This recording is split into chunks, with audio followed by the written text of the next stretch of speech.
In the psychoanalysis of Sigmund Freud, afterwardsness is a mode of belated understanding or retroactive attribution of sexual or traumatic meaning to earlier events. Nachträglichkeit, translated as deferred action, retroaction, afterwardsness. As summarized by another scholar, in one sense, Freud's theory of deferred action can be simply stated: memory is reprinted, so to speak, in accordance with later experience. The psychoanalytical concept of afterwardsness, German, Nachträglichkeit, appeared initially in Freud's writings in the 1890s in the common-sense form of the German adjective adverb afterwards, or deferred, nachträglich. As Freud wrote in the unfinished and unpublished A Project for a Scientific Psychology of 1895, a memory is repressed which has only become a trauma after the event. However, the theory of deferred action had already been put forward by Freud in the Studies on Hysteria, 1895, and in a paper of 1896 he elaborates on the idea of deferred action, the pathogenic effect of a traumatic event occurring in childhood. Retrospectively, when the child reaches a subsequent phase of sexual development. The same idea would feature prominently a couple of decades later in his study of the Wolf Man. The effects of the scene were deferred, but had the same effect as though it were a recent experience.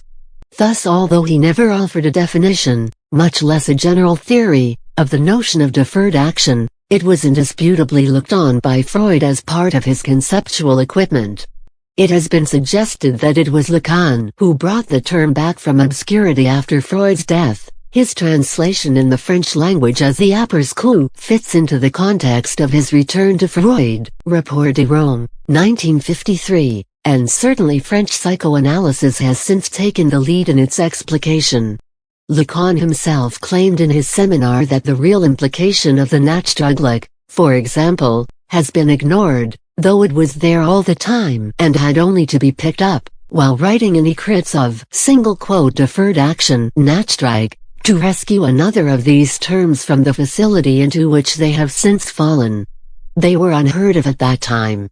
After Lacan's après-coup, Jean Laplanche's contribution to the concept of the afterwardsness signifies something very different. With Jean Laplanche and in the relation to Freud, theory of the seduction, neurotica, Lacan's other loses its capital letter of the symbolic, that links Lacan to French structuralism, Saussures linguistics, Lévi-Strauss's ethnology, and that links also Lacan afterwards in the history of the ideas from the 1960s on, by inversion in the opposite direction, a destiny of the drive in psychoanalytic theory, to the French theory at the place of Jacques Derrida's deconstruction. Afterwardsness becomes the key concept in Laplanche's theory of the general seduction, théorie de la séduction généralisée, and of the corresponding importance of the act of psychic translation of deposits by the other, an approach which develops further Freud's letter 52-112 to Wilhelm Fliess. In his Notes on Afterwardsness, 1992, based on a conversation of Jean Laplanche with Martin Stanton, there is an excellent definition of afterwardsness in Laplanche's sense, including the category of the enigmatic message, that highlights Laplanche's contribution to Freud's concept. Freud's concept of afterwardsness contains both great richness and great ambiguity between retrogressive and progressive directions. I want to account for this problem of the directional to and fro by arguing that, right at the start, there is something that goes in the direction from the past to the future, and in the direction from the adult to the baby, which I call the implantation of the enigmatic message. This message is then retranslated following a temporal direction which is sometimes progressive and sometimes retrogressive, according to my general model of translation.